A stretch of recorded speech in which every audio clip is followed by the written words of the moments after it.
So first off, what is scheme identification? It's basically the process of turning condition data into meaningful schemes. And for us, that means aggregating individual locations into a logical area or length for maintenance. The schemes can differ depending on what type of maintenance is carried out. For example, an area of poor condition may need a resurfacing work, whereas an area of sort of average condition might be suitable for a preventative treatment. And scheme identification is an essential part of managing the highway asset. So scheme identification does fit within the asset management framework, and it's basically a set of activities that are designed to get the best out of the asset. So for local authority councils who have a responsibility to maintain carriageways and footways, the idea is to maximise the value of those assets to society as a whole, as well as the national and local economy, and to do it in a way that is cost effective. So this usually involves planned maintenance and capital budgets. So for planned maintenance works, we're talking about works that aren't necessarily immediately urgent, and it's not necessarily about fixing potholes. And then when we spend money that is intended to generate ongoing benefits, that expenditure is referred to as capital. So we've got planned maintenance and reactive maintenance. Two different sides here on the slide. Within planned maintenance, there are a couple different types of maintenance that we typically refer to, or that our clients are usually interested in. The first is structural maintenance, which includes resurfacing, for example. And these types of maintenance are designed to restore the structural strength of the road, and that might be achieved by simply replacing the top 40 mil. So it's not necessarily about reconstructing deeper layers, although it does include that as well. The second is preventative maintenance. So that includes things like surface treatments, such as asphalt preservation, surface dressing, and micro asphalt, as well as others. And these are primarily intended to keep the surface sealed to protect it from the elements, slow down the aging process, and prevent water from getting into the structure of the highway where it can cause damage and breakup of material.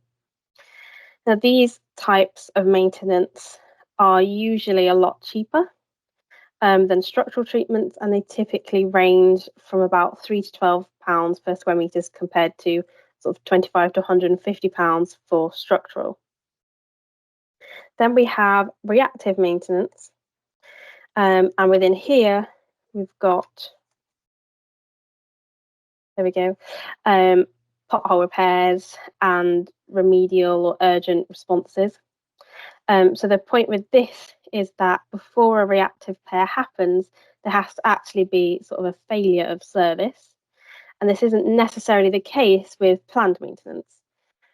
So in a sense, one of the objects of planned maintenance is to reduce the need for reactive maintenance.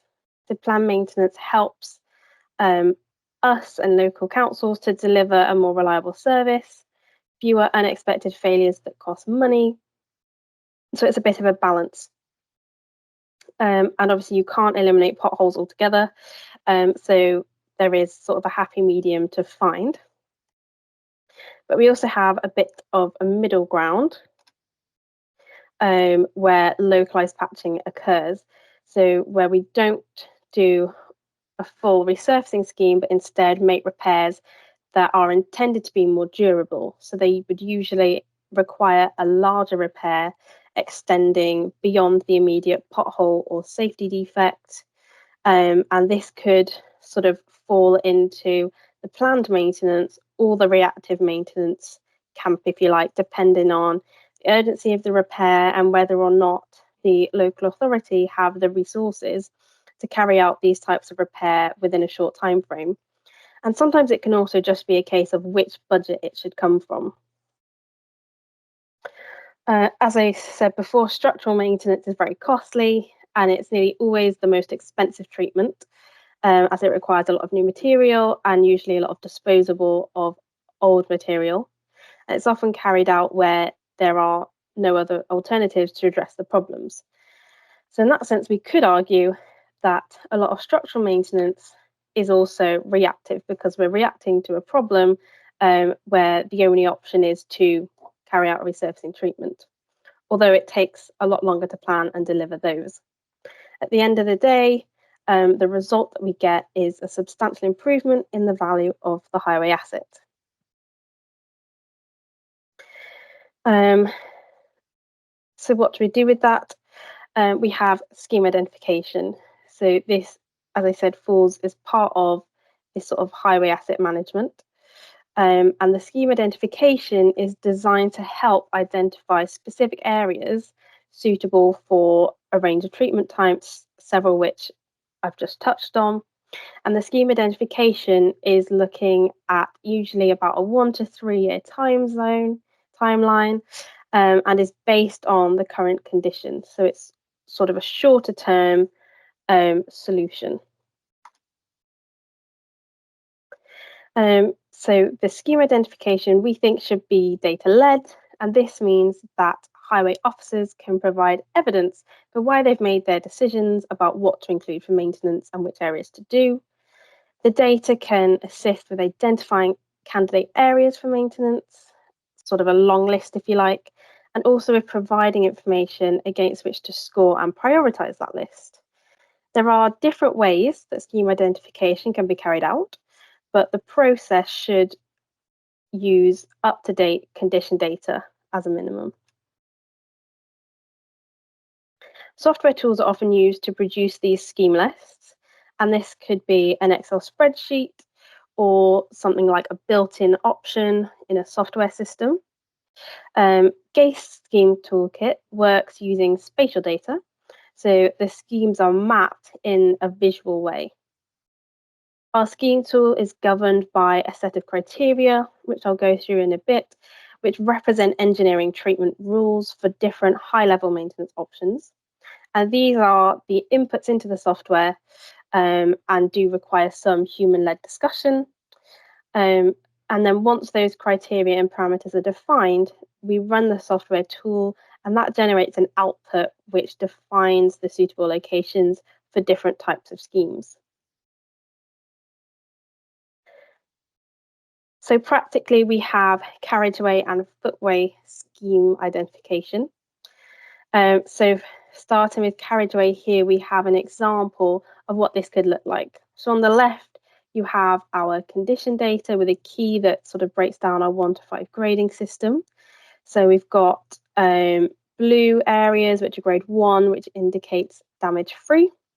So where you can see the larger areas of blue, that indicates that there's been some sort of treatment taken place because it's damage free completely. And then at the other end, we have grade 5, which represents structural and or severe surface impairment. And then obviously the grades in between.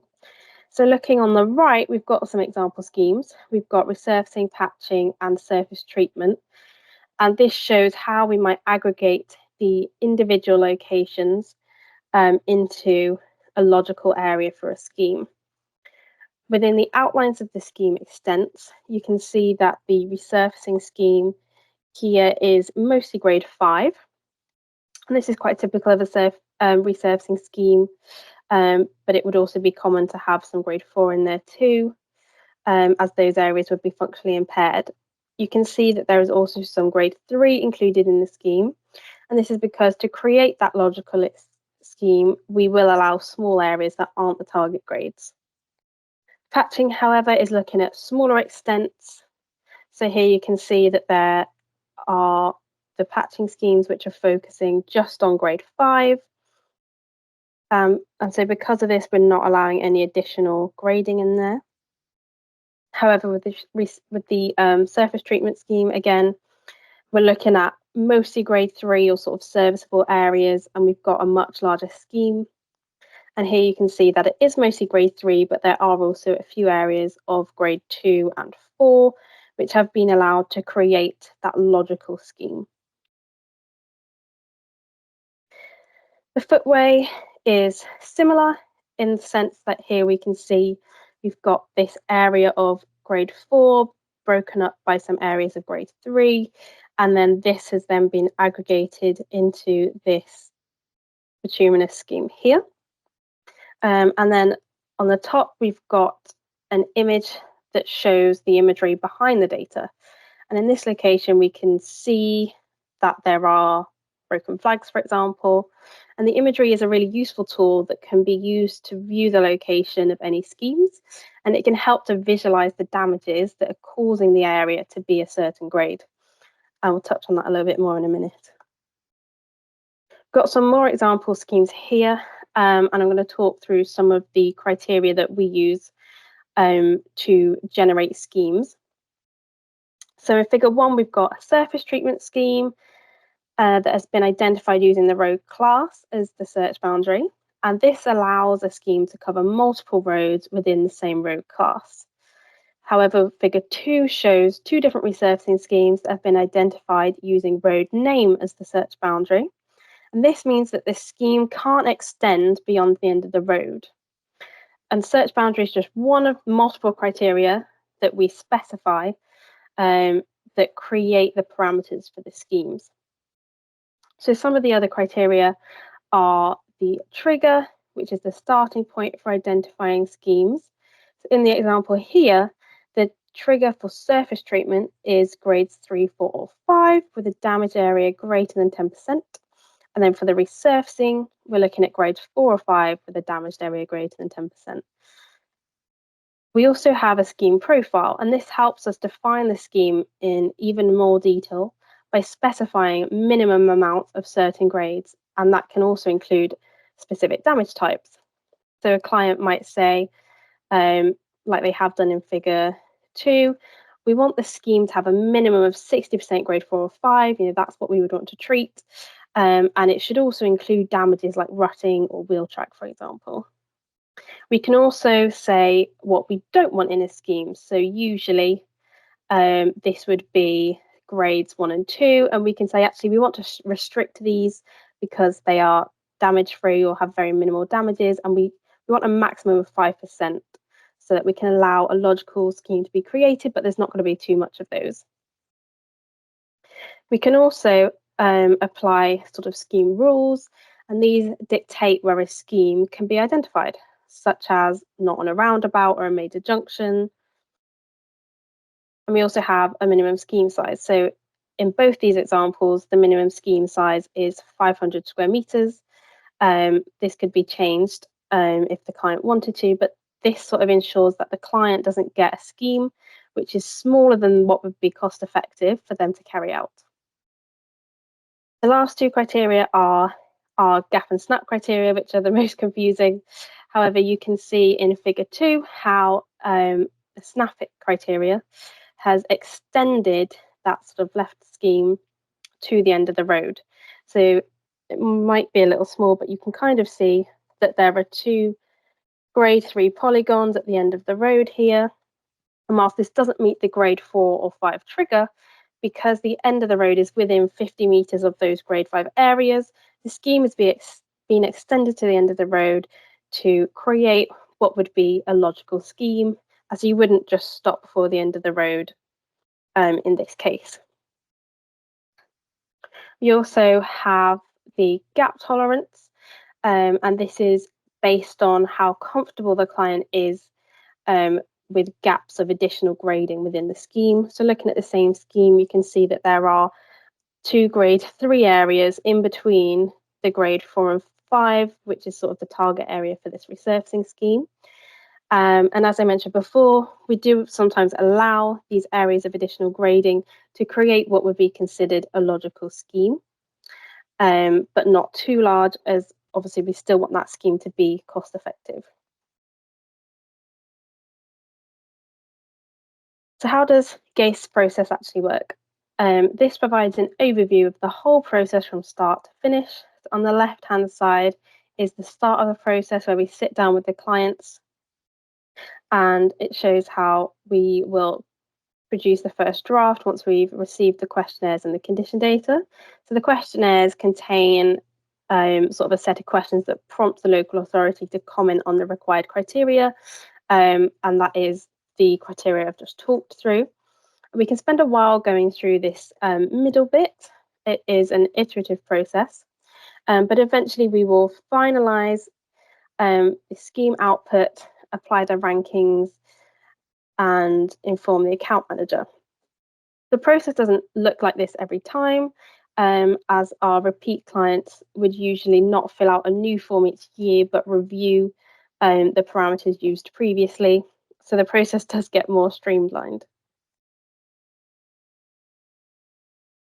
As the schemes are based on current condition, in theory, all of those locations could benefit from some form of maintenance. So depending on the condition of the network, a local authority could find that there are a lot of locations that need treatment. So whilst a long list of schemes is a starting point, how do you decide what takes priority for the available maintenance funding? And this is achieved by looking at what's important to the local authority alongside highway requirements such as safety and sustainability. Important council priorities might be to support economic growth, reduce social exclusion, or encourage active travel, for example. And the way we do this is through scheme prioritization, or ranking as we often call it.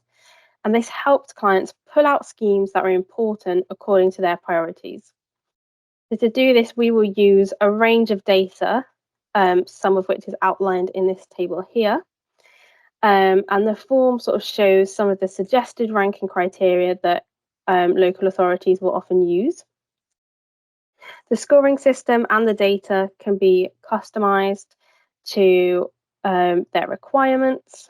For example, clients can provide their own hierarchy rather than using the ABCU classification. And we can also add additional criteria as long as it's spatially in a spatial format. And this can include highway data such as reactive repairs, customer inquiries, and past clients have also included things like bus routes, for example.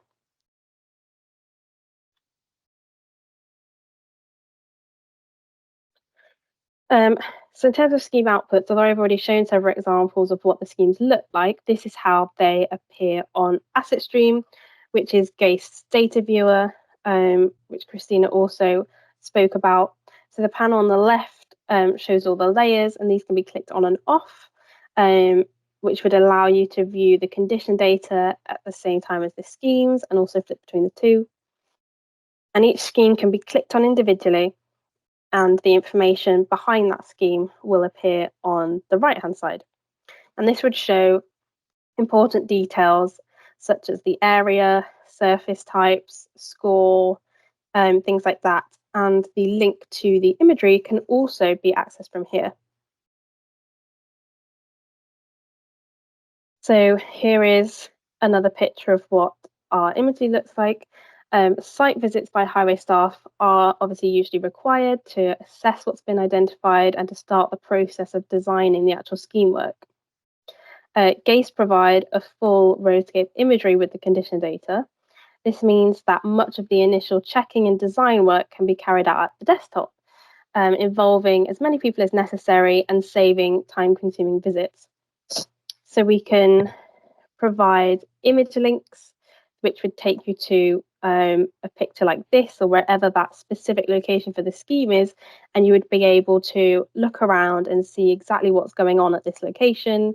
Why is it been given a certain grade? Here you can see there are sort of potholes. There's a big patch down there, and it can help you understand and sort of really visualize what's driving this location being identified for a scheme. And then in terms of the deliverables, we provide the outputs in a few formats. We use shapefiles, as Christina went through, and other GIS formats if those are more helpful. We'll provide a CSV, like the one that's shown here.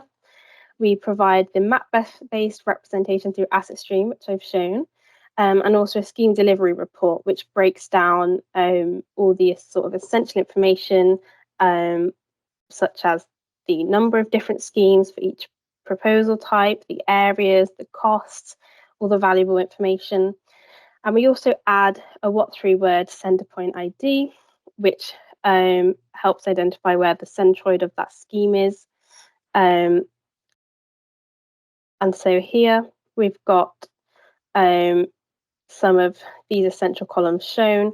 So this is what the CSV would look like. You've got the proposal ID, which is that, like the primary key that we talked about earlier. So it's the unique identifying number for that scheme. And that helps create a link between the spreadsheet you might be looking at and the sort of the visual representation of asset stream. Those would obviously match up. We've got everything that would be considered essential. So you've got your proposal type, the road names, the class. We can also add in hierarchy. And then you've got obviously surface types and area. And then you've got these columns here, grade 1 to 5, and these provide a breakdown of the area of each of those grades within that scheme. And then when it comes to prioritization, each criteria would be added as an additional column so that you can see, is it on a bus route? What class is it? Is it near a hospital? That kind of thing. And then you'd have a score column as well.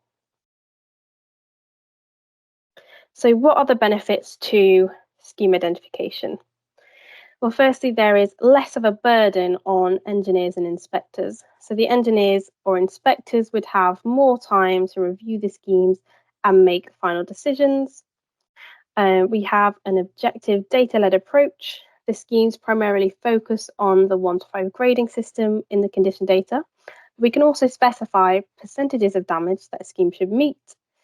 And we can also specify specific damages as well. For example, a scheme should be 40% of the scheme should be made up of grade 4 and 5, where the damages are rutting a wheel track.